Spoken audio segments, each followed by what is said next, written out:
Mesdames et messieurs, bonjour et bienvenue à Décryptage. Décryptage qui est un programme de la rédaction de Vox TV, un programme qui vous permet de comprendre certains faits de l'actualité et tout le reste qui fait l'événement dans notre pays. Aujourd'hui, nous recevons Madame Claudine Mounari. Madame Claudine Mounari est présidente de la Fédération de l'opposition congolaise. Bien avant, elle est présidente d'un parti politique, le Mouvement pour l'unité, la solidarité et le travail. Madame Mounari, bonjour. Bonjour. Comment vous vous sentez en plein confinement aujourd'hui à Comme tout le monde, un peu lassé de tout ça, mais tout en me disant que nous n'avons pas de choix. Le confinement ne vous interdit pas de communiquer? Non, ça nous fait la preuve. Je suis devant vous aujourd'hui, on communique, on essaie de faire avec. On se fait une raison parce qu'il s'agit de sauver nos vies individuellement et collectivement. Donc, ce n'est pas une mince affaire, ce n'est pas un jeu. Le confinement est utile. Madame Mounari, je voulais avoir votre commentaire. Il y a quelques jours, peut-être quelques semaines, certains esprits ont pris le malin plaisir d'écrire sur les réseaux sociaux, de donner des informations plus ou moins erronées. Récemment, on parlait de la mort du président Pascal Lissouba, dont vous avez été directrice de cabinet. Qu'est-ce que ça vous fait quand vous apprenez ce genre d'informations sur les réseaux sociaux? D'abord, vous savez, c'est un choc d'apprendre une telle nouvelle, c'est vraiment un choc. Mais surtout, je me pose une question, mais pourquoi autant de méchanceté? Pourquoi faire ça aux autres? Pourquoi imposer ça aux autres? Est-ce qu'on mesure le choc que ça peut provoquer chez certaines personnes d'apprendre que le président Pascal Lissouba est mort? Il ne faut pas jouer avec la vie des autres. Il ne faut pas jouer avec la mort. Nous mourrons tous un jour. Laissons à chacun son heure arriver. Merci. Heureusement que son fils, le député Jérémy Lissouba, a balayé d'un revers de... Promptement, avec beaucoup de rapidité. On lui sait gré pour ça d'ailleurs, parce que...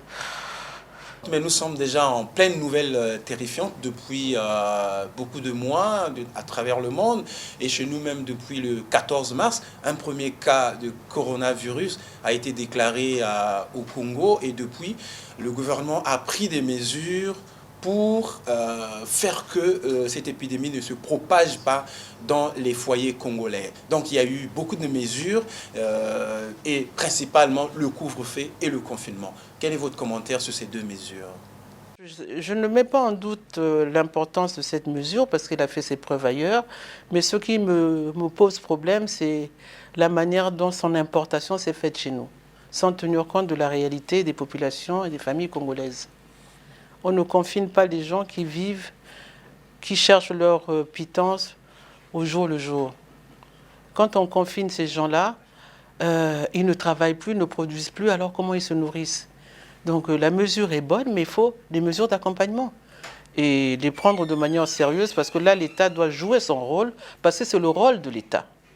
Il faut accompagner les gens qui ont perdu leur emploi. Il faut accompagner tous ces gens qui sont dans l'informel, qui vivent au jour le jour. Est-ce que vous pensez, comme les autres Congolais, que finalement les autorités font du copier-coller?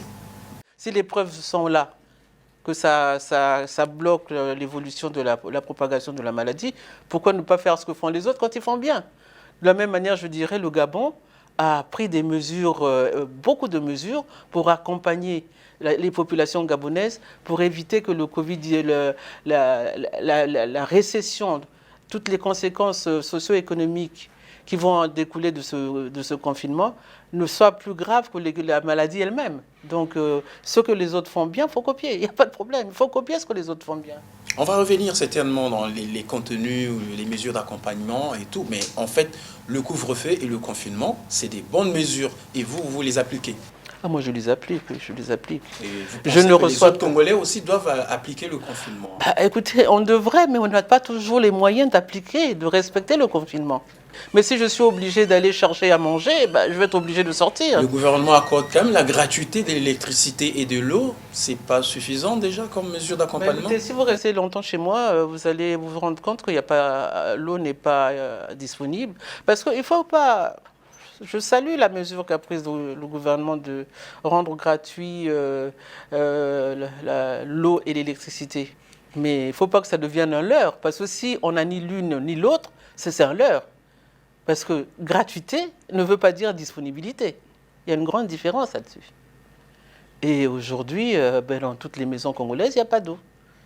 Et on sait très bien que se prémunir contre le coronavirus, c'est d'abord les gestes barrières, comme on les appelle, se laver les mains quotidiennement.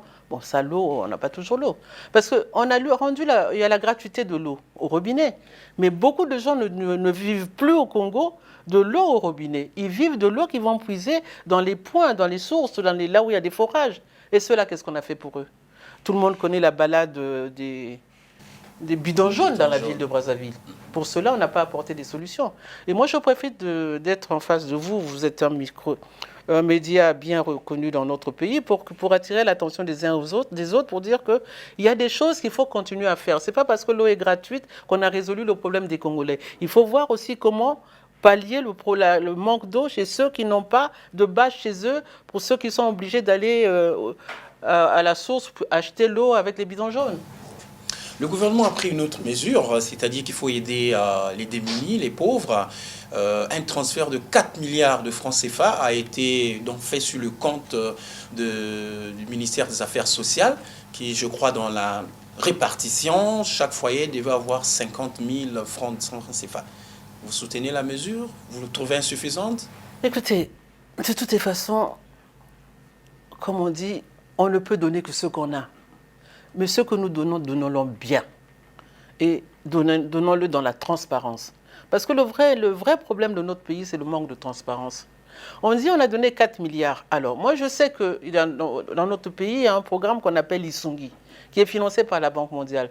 Est-ce que ces 4 milliards-là ne sont pas les 4 milliards de la Banque mondiale dans le cadre de l'Isungi? Ce qui est une bonne chose. Je ne conteste pas la beauté du geste d'aider les ménages les plus démunis à avoir 50 000 pour leur survie, mais je voudrais savoir d'où ça vient, parce qu'on nous dit qu'il y a un fonds de 100 milliards qui est créé. On nous parle de ces 4 milliards. Est-ce que les 4 milliards sont une partie des 100 milliards? Tout ça, on aimerait comprendre. Parce que les 4 milliards ne suffiront pas. Ne suffiront pas. Et le répertoire, il est où? Parce que quand on parle de transparence, on peut rater la plus bonne intention d'aide si c'est mal fait. L'Isungi a l'avantage d'avoir ses fichiers. Oui. Okay? Et c'est les mêmes qui vont être utilisés dans les 4 milliards. Mais non. Parce que l'Isungi, c'était déjà ceux qui étaient considérés comme vulnérables, très vulnérables, pour lesquels le Congo a commencé à travailler. Et je suis un peu au courant parce que c'est Madame Raoul que nous devons cette idée géniale. Et donc ces gens-là sont répertoriés, elle donnait des chèques, ils allaient toucher de l'argent pour qu'ils puissent s'occuper de leurs enfants. Et je pense que ça a continué avec l'actuel ministre des Affaires sociales aussi. C'est une très bonne chose. Donc eux au moins ils ont un fichier. Mais aujourd'hui quand on dit on va mettre de l'argent pour donner pour aider les familles démunies. Nous avons vécu la même chose. Les bonnes intentions, chez nous, se terminent toujours mal. Quand nous avons eu le drame du 4 mars, par exemple, le gouvernement s'est démené pour aider toutes ces familles qui avaient été touchées. 3 millions de francs CFA par famille. Voilà. Vous êtes sûr que ce sont seulement les victimes qui ont touché les 3 millions? Vous êtes sûr que ce sont toutes les victimes ont touché les 3 millions? Moi, je ne crois pas. Parce que l'argent qu'on distribue comme ça, on dit, vous venez, je dis, moi j'habite à tel endroit, on prend votre nom en note. Moi, je trouve que ce n'est pas sérieux. C'est pas sérieux. Il faut faire les choses avec méthode. Sinon, ça va être encore des histoires de copinage. Nous avons eu le Fonds pour les générations futures. Nous en sommes tous à poser la question, sans passer les 14 milliards. Ben, il faut qu'on fasse un peu attention aujourd'hui pour que... il n'y a pas de déperdition. Et tous les dons en espèces et par chèque que les donateurs sont en train de donner au niveau de la primature, vous pensez que... Ça encore, vous savez, bon, je ne veux pas... C'est toujours pas difficile de parler des dons parce que celui qui attend les dons pour sa survie va dire, mais elle se prend pour qui pour donner des leçons? Mais moi, je dis, bon, la générosité, la solidarité, c'est bien. D'ailleurs, nous n'avons de leçons à recevoir de personne. Les peuples africains sont reconnus pour leur solidarité familiale, copinage, on aide. Mais je trouve indécent cette manière d'aller exhiber un sac de riz, un chèque de 50 millions à la télévision devant le Premier ministre. On ne peut pas faire les choses avec un peu plus de dignité? Il y a une manière de donner aussi, qui n'humilie pas la personne qui reçoit. Peut-être c'est pour forcer aussi la transparence pour ceux qui donnent. Ils sont non, pas la sûrs transparence, pendant qu'on donne, on voit. Mais qu'est-ce qui sera fait du chèque demain? Vous le savez, vous? On en est toujours à se dire que sont devenus les 14 000 milliards. Hein. Donc, pour le fonds de riposte, il faut qu'on nous dise dès maintenant, la nation doit être informée sur la gestion de ce fonds et comment ont été choisis les gens qui gèrent ce fonds. Parce que demain, il faudra qu'ils fassent la reddition des comptes pour qu'on puisse suivre. Sinon, on va aller dans les mêmes errements. Il faut qu'on apprenne aussi de nos erreurs. Madame la ministre, parlons de la maladie qui nous a tous surpris et les autorités aujourd'hui s'accordent à dire que le système sanitaire congolais n'est pas adapté pour faire face à une telle pandémie. Est-ce qu'une telle déclaration, un tel aveu vous surprend? Vous avez été membre du gouvernement 2009-2015. Est-ce que ça vous surprend? Écoutez, il y a des choses qu'on ne peut pas cacher. L'hôpital ne fonctionne pas. Les infrastructures ne tiennent pas la route. Bon, ça, on ne peut pas le cacher. Mais aujourd'hui, on ne peut pas faire le procès des bêtises du passé. Aujourd'hui, nous devons faire face au Covid-19. Moi, la fédération avait déclaré je crois que c'était le 20 mars, que nous n'allons pas attaquer le gouvernement. Parce que nous pensons que tout le monde, nous devons nous lever pour être solidaires, pour lutter contre cette pandémie. Et j'en suis toujours là. Mais quand on voit la légèreté et l'irresponsabilité dont montre le gouvernement, on est obligé de sortir de notre réserve. C'est quoi la légèreté? Donc, personne ne connaît le médicament pour soigner le Covid-19. Mais on sait au moins ce qu'il faut faire pour contenir la contagion. Les gestes barrières, les masques, je vois que tout le monde autour de moi en porte un. Et surveiller, on a confiné les gens. Il faut qu'il y ait des centres où dès que j'ai un symptôme qui me paraît bizarre, puisque bon, pour la satisfaction de tout le monde, les informations passent tout le temps pour dire quels sont les symptômes, les maux de tête, la fièvre, la toux sèche et tout ça. Donc on sait quand on sent ces choses-là, il faut qu'on aille se faire rencontrer un médecin. Mais quand on va rencontrer ce médecin-là, il faut qu'il puisse nous tester. Parce que nous sommes un pays à palu et à grippe. Au départ, les symptômes sont presque les mêmes. Les maux de tête, la fièvre, la toux, le mal de la compression respiratoire, ce sont les mêmes symptômes quasiment. Sauf que s'agissant du Covid-19, le développement de la pression respiratoire est tellement forte que ça vous emporte. Donc si on arrive à l'hôpital et qu'on ne vous teste pas, on vous soigne sur quelle base? C'est pour ça que quand je dis la légèreté du gouvernement, l'irresponsabilité, c'est que vous ne pouvez pas traiter vos concitoyens comme des enfants. Vos concitoyens ont besoin de ça. Vous leur demandez de se confiner. Ils ont besoin de savoir ce que vous faites.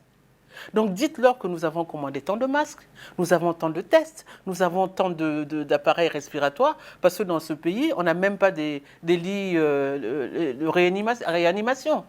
Mais tout ça, nous l'acceptons, nous n'allons pas commencer à faire la guerre là-dessus, parce que, enfin la guerre, c'est pas un mot que j'aime. Bon, nous battre là-dessus parce que cet existant, nous le connaissons. Il n'y a pas d'hôpital. Il est inexistant. Il était défaillant, maintenant il va devenir inexistant. Attendez, là, il y a quelque chose qui ne va pas. Et vous vous retournez contre le gouvernement en disant, vous êtes irresponsable, parce que nous devons savoir comment vous traitez les médecins, comment vous protégez ceux qui ont en charge le sauvetage de nos vies. Nous devons savoir. Quand vous ne faites pas des tests, comment vous suivez l'entourage de celui qui est touché? Si vous ne faites pas ça, la propagation elle va être folle.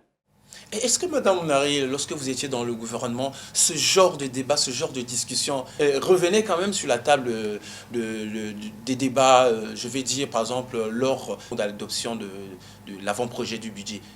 Les affectations sûr, au niveau du ministère de la Santé. Est-ce que vous en parlez quand même? Vous savez, chacun gère un peu son département et bon, les grands arbitrages sont faits et chacun essaie de faire comme il veut. Quand on vous décaisse l'argent aussi, parce que souvent, ce n'est pas décaissé. Bon, les priorités étaient peut-être ailleurs, je n'en sais rien, mais enfin, les inscriptions existent. Mais ce n'est pas parce que c'est inscrit que ça va être décaissé. Okay? Donc, nous avons tous vu mourir l'hôpital. Nous sommes tous en train de voir mourir l'école. Je m'amuse en entendant qu'on va faire des cours au téléphone, ou je sais pas, à la télévision, dans des pays où les gens n'ont pas le courant. Alors comment on fait? Donc c'est pour les uns, pas pour les autres. Enfin bon, c'est très difficile. Le gouvernement ne va pas faire des miracles non plus. Mais s'ils nous tiennent informés, on va avancer ensemble. Là, nous sommes confinés. Très bien. Et quand nous allons sortir du confinement, comment on va faire? Donc nous ne sortirons plus jamais du confinement alors, si je comprends bien. Puisqu'il faut tester. Il faut tester pour pouvoir isoler les malades, pour les soigner, et que les autres continuent à vivre leur vie. Et on se heurte à un double problème, parce qu'il y a des porteurs sains aussi. Il y a des gens qui sont porteurs, mais qui les symptômes ne se manifestent pas. Alors vous savez, c'est vraiment un vilain virus, cette affaire-là. Et si nous n'y mettons pas l'intelligence, on ne va pas y arriver. Vous parlez de la transparence et un peu tous les 2 jours, le gouvernement qui livre son bulletin, qui donne des chiffres. Là aussi, vous avez des doutes? Ces chiffres-là, moi, je n'y crois pas du tout parce que c'est même pas la faute du gouvernement. Je veux accuser personne parce que écoutez, si vous prenez l'hypothèse selon laquelle notre premier cas importé est du 14 mars, c'est ça, du 14 mars. L'épidémie s'est déclarée en la fin de l'année 2019. Donc si je prends les 3 premiers mois de l'année, janvier, février, mars, et que je calcule grosso modo les nombres de vols qui viennent de Paris, qui arrivent Paris chez nous, et ceux qui viennent de Dubaï et tout ça, on n'arrive pas à pas moins de 20 000 à 23 25 000 personnes. Et dans ces 25 000 personnes, on nous dit il y a eu 4 cas. Moi, je veux bien, Dieu nous aime beaucoup. S'il n'y a eu que 4 cas qui sont rentrés, merci Seigneur. On ne va pas s'en plaindre, mais on remercie le Seigneur. Mais maintenant, la vraie question que nous nous posons, puisque quand ce cas est arrivé, les services, nous avions déjà l'expérience des autres. Parce que le premier cas est arrivé le 14 mars, et déjà l'Italie avait ses records et la France, donc nous étions vraiment sensibilisés. Si on avait pris les précautions pour commander les consommables, comme nous l'avons demandé depuis le 20 mars, ou même avant, on aurait pu suivre ces cas-là et leur entourage. Et le gouvernement n'est pas capable de nous dire que sont devenus les parents, la proximité de ces 4 premiers cas. On sont incapables de nous le dire. C'est des cas contacts qui sont toujours suivis et à chaque bulletin, ils rappellent. C'est pour ça qu'on parle aussi des cas contacts. Ouais, bon. Vous savez, il ne faut pas jouer sur la beauté des mots, il faut aller au concret. Moi, je suis rentré, je suis touché. J'ai tant de personnes qui vivent avec moi, j'ai tant de personnes qui m'ont rendu visite, j'ai, dans le cadre de mon travail, combien de personnes j'ai pu côtoyer à ce moment-là, qu'on suive ces gens-là, qu'on teste ces gens-là. Mais le problème, c'est que nous ne pouvons pas les tester, nous n'avons pas de test. Allons au laboratoire national, qu'on nous dise, écoutez, le laboratoire national fait tant de tests par semaine, par jour, par semaine, pour rassurer les gens. Nous allons arriver aujourd'hui à un phénomène très dangereux, des gens qui vont dire, ah non, non, non, moi je ne veux pas à l'hôpital. Parce qu'aller à l'hôpital, c'est aller s'exposer, disent les gens, parce que le personnel médical n'est pas protégé. Il ne veut plus y aller, ce qui est normal. Qui irait donner sa tête pour se faire couper la tête? Personne n'irait. Ces gens-là ne sont pas couverts. Aujourd'hui, quand vous allez à l'hôpital, il n'y a pas que le Covid-19 qui est une maladie. La grippe n'a pas disparu, les diarrhées n'ont pas disparu, toutes les maladies que nous connaissons, c'est toujours là. Mais les gens n'osent plus aller à l'hôpital. Parce que dès que vous toussez, c'est Covid. Mais comme on ne teste pas, Covid devient le diable à la longue queue. Madame Wounari, vous êtes présidente de la Fédération congolaise de l'opposition. Vous n'êtes peut-être pas le chef de file de l'opposition, mais il peut arriver que le président de la République ou le Premier ministre vous fasse venir pour prendre vos propositions. Maintenant que le mal est fait, qu'est-ce que vous lui direz en 2 mots? Qu'est-ce qu'il doit faire? Je dirais la première des choses, transparence et responsabilité.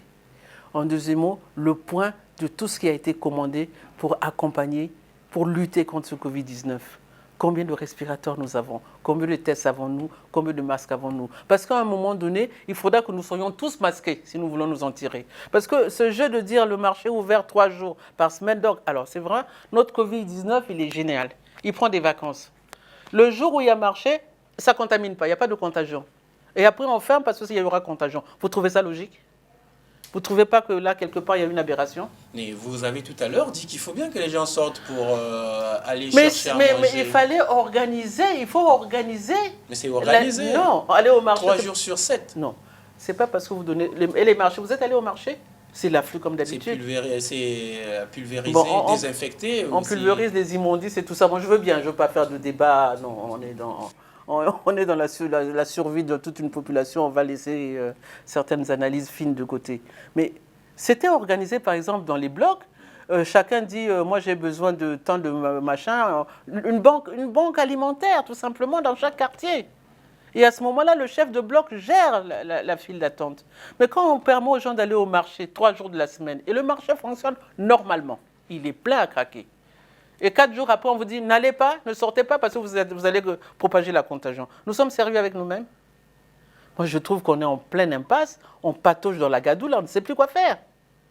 À ce moment-là, redevenons, asseyons-nous et trouvons des solutions simples que nous pouvons réaliser ensemble. Commençons par être tous chaboutés, masqués. Si nous sommes tous masqués, nous pouvons alors dire on peut ouvrir le marché. Et si on oblige, c'est très difficile de dire on oblige les gens à la distanciation sociale, mais au moins les gens seront masqués et ce par quoi se transmet le virus sera contenu quand même. Et encore une fois, je ne veux pas jeter l'anathème sur les gens qui prennent les décisions. C'est un problème difficile. On n'a jamais vécu ça. Mais ne nous enfermons pas dans les suffisances. Écoutons-nous les uns les autres et nous trouverons comment sauver nos vies et celles de nos compatriotes. Madame la Présidente, au même moment, le gouvernement a décidé de relancer les opérations du recensement de la population et les équipes sont déjà sur le terrain. Quelle est la position de la Fédération de l'opposition sur cette démarche? Écoutez, alors ça c'est la gestion de la pandémie qui me dépasse au Congo. D'une main, on vous dit confinement. Parce que propagation, protection de la vie et tout ça. Il faut rester chez vous. Restez chez vous, ne recevez personne. De l'autre main, on vous dit ouvrez vos maisons aux équipes de recensement parce que, oh là là, ce recensement qui devait être fait depuis 2017, selon les normes du FUNIAP, c'est tous les 10 ans, on est en 2020 et c'est devenu la priorité des priorités, au mépris de la santé des gens. Vous voyez jusqu'où on va? Quand je dis que ce n'est pas sérieux, c'est du folklore, je veux dire qu'on ne prend pas la vie des gens au sérieux, et c'est dangereux. La ministre, pour laquelle j'ai beaucoup d'estime, dit mais non, les équipes des recenseurs seront accompagnées des équipes de la santé pour sensibiliser les populations. Non, on est sérieux? Tout d'un coup, nous ouvrons nos maisons. Et alors, si la sensibilisation, le porte-à-porte était la solution, vous êtes sûr que les autres, dans les autres pays, n'auront pas choisi ça?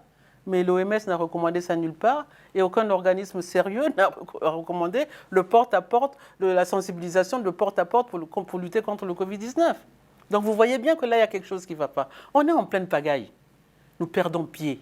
Mais ça devait vous arranger politiquement ou vous réclamez toujours le recensement maintenant qu'on veut le faire? Oui, nous voulons le recensement, pas le recensement qui tue la population congolaise. Le recensement peut attendre. Enfin, il devait être fait en 2017, il n'a pas été fait. Et s'il attend un trimestre ou deux trimestres, ou je ne sais pas jusqu'où on ira avec ce Covid-19, ça sera la fin du monde?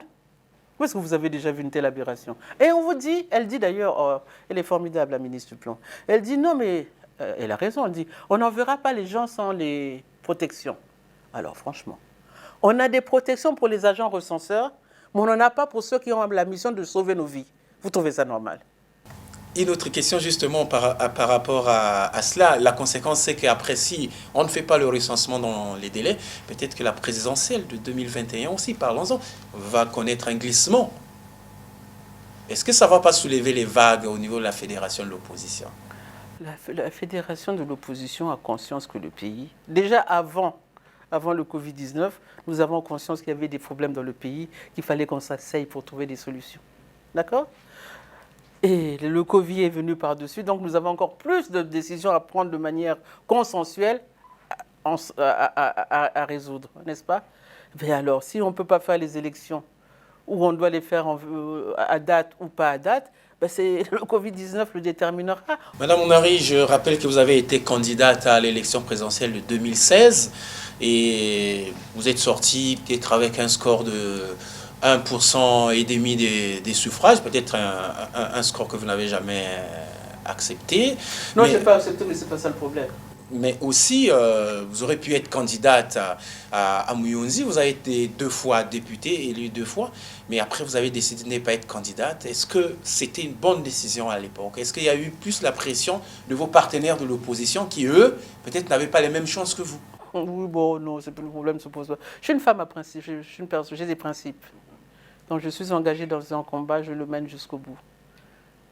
J'ai participé à une élection dont je n'étais pas contente de l'organisation. Et n'oubliez pas que pendant qu'on fait ces élections, On est en train de bombarder aux poules. C'est-à-dire qu'à Yamba, qui est à 10 km de chez moi, là où je bats campagne, on entend les boum-boum des hélicoptères. Et vous me voyez en les battre campagne comme ça, alors que les autres sont en pleine souffrance. Non, il y a des choses que je ne fais pas dans la vie. Je suis comme ça, je ne fais pas. Mon amour, mon attachement à mes électeurs de Mouyonzi est resté intact. Et je crois que leur attachement à moi est resté intact aussi. Vous avez aussi été maire de Mouyonzi. J'ai été leur premier maire, oui. J'ai une belle histoire avec ces populations que j'aime beaucoup et qui me le rendent bien. Je tiens d'ailleurs de profiter de votre micro pour les saluer et leur dire merci pour cette confiance toujours renouvelée. Et vous regrettez quand même parce qu'apparemment ils sont venus vous voir pour ils avaient même cotisé. Votre... Ils avaient même cotisé pour payer les 1,5 million qu'il faut payer. Je dis non, je ne peux pas faire ça. Ils n'étaient pas... Est-ce que vous n'avez pas voulu juste faire plaisir à vos partenaires de l'opposition plutôt que d'aller discuter des problèmes politiques à l'hémicycle? Je ne sais pas faire plus... Non, écoutez, vous êtes en mouvement, vous prenez des décisions. Moi, c'est ça le sens de la démocratie pour moi. On prend des décisions ensemble. On ne prend pas, on n'accepte pas les décisions qui vous arrangent. On mange pas, on consomme pas la carte. Cette décision me convient, j'accepte. L'autre, celle-ci ne me convient pas, je n'achète pas. Non. On avait décidé qu'on ne participerait pas aux élections. Je suis démocrate, j'ai respecté. Et pourtant, vous êtes une femme courageuse dans le sens que vous êtes l'une des rares aujourd'hui à diriger un parti politique, à créer et diriger un parti politique dans ce pays. Mais c'est réseau à quoi votre parti politique? Il aurait normalement dû fermer puisque après, il n'y a plus de la représentativité un peu partout. Et alors, s'il n'y a pas de représentativité... La loi dit que le parti ne devait plus exister. Non, mais non, faut relire. Le problème chez nous, c'est que nous ne lisons pas nos textes. Si vous lisez le texte qui crée les partis politiques ou qui décide de la fermeture ou la dissolution d'un parti politique, vous verrez que les conditions pour la dissolution du MUST ne sont pas remplies. Je n'ai jamais été saisi parce que le ministère de l'Intérieur doit vous envoyer un arrêté. Je ne l'ai pas reçu. Et le MUST, à la différence de beaucoup d'autres partis, est un parti qui a eu des élus dans ce pays, puisque j'ai même été financé par le gouvernement. Donc je suis un parti qui existe, donc je n'ai pas de problème avec ça. Quand le moment sera venu, nous reprendrons nos activités. D'ailleurs, le parti fonctionne, les gens travaillent. Non, il n'y a pas de problème. Comment vous vivez les dissensions, beaucoup de différences au sein de l'opposition congolaise? Vous auriez pu parler d'une seule voix. Ça, c'est vraiment une question de journaliste. Moi, je ne sais pas pourquoi. Et beaucoup de Congolais se le posent aussi. Bon, oui, mais bon, quand nous regardons ce qui se passe chez les autres, nous l'acceptons, nous le comprenons. Nous comprenons qu'en France, il y ait Marine Le Pen, il y ait Mélenchon, il y ait Tartampion, il n'y a pas de problème. Ces gens-là sont des vrais opposants. Mais quand on arrive chez nous, il faut que vous soyez tous ensemble. Mais pourquoi? Écoutez, moi j'ai un principe simple. Pour se rassembler, il faut se ressembler. Je ne veux pas me rassembler avec les gens qui ne me ressemblent pas. Pour faire quoi? Vous choisissez dans l'opposition par principe ou par conviction, par point de vue peut-être? Le 27 septembre, ici, on a rempli la place. Vous étiez là, vous avez suivi à Pointon et tout ça. Nous avons signé une charte de l'opposition. Nous étions 5 candidats. Nous avons déjà eu du mal à aller vers une candidature unique. Je ne vous cache pas, le moi et Aïssa, mais moi j'étais pour la candidature unique. Les frères qui m'entouraient, j'étais la seule femme, m'ont convoqué en disant non, non, non. Pour bien montrer ce que vaut l'actuel président dans le pays, il faut que nous le coincions chacun de nous là où il pourra. Et la démonstration a été faite. Je ne veux pas revenir là-dessus. Il y a eu des gens qui devaient disputer le deuxième tour, Mokoko et Kolela. Et puis bon, quand il y a eu le hold-up électoral, les gens ont chacun a fait selon ce qu'ils croyaient être le bon chemin. Moi, je fais partie des gens qui ont dit je n'accepte pas ces résultats parce que c'est faux. Donc je reste dans mon coin, je ne reconnais rien. Ce faisant, donc nous nous sommes séparés parce que nous n'avons pas la même approche. Vous préférez être un peu plus radical que... Mais ce n'est pas de la radicalité. J'ai toujours entendu dire ouais, la fédération est radicale. Mais radicale par rapport à quoi? Quand vous affirmez quelque chose que vous pouvez démontrer, c'est être radical. Quand il s'agit du Covid-19, on a dit on n'attaque pas le gouvernement. Mais pourtant on est radical, non? Quand c'est l'intérêt du pays, on se lève comme un seul homme. Vous avez mis une trêve quand même. Oui, on se lève comme un seul homme. On donne l'importance, on va à l'essentiel. Il faut arrêter ce cinéma-là. Hein. Le président de la République, conformément à la Constitution, a nommé un secrétaire permanent du dialogue national. Certainement que vous les avez reçus et tout. Comment vous appréciez cette initiative de dialogue national? Le dialogue national. Fondation qui va être mise en œuvre ou pas, qui décide? Et ça c'est le président de la République. Est-ce que ça vous rend... Non, mais moi je trouve que c'est une annexe de la présidence de la République. Moi j'appelle ça, c'est l'observatoire du président de la République. Il a raison, il ne peut pas tout savoir. Donc de lancer comme ça dans le pays des gens qui peuvent collecter les informations pour lui. Parce que vous savez, la politique, elle vous isole. Hein. Parce que quand les gens viennent devant vous, c'est des courtisans. Ils vous disent toujours, monsieur le président, mais tout va bien, on vous adore. Ça, ce sont les courtisans. Mais je crois peut-être que fort de ça, le président a voulu s'offrir un outil pour avoir la vérité.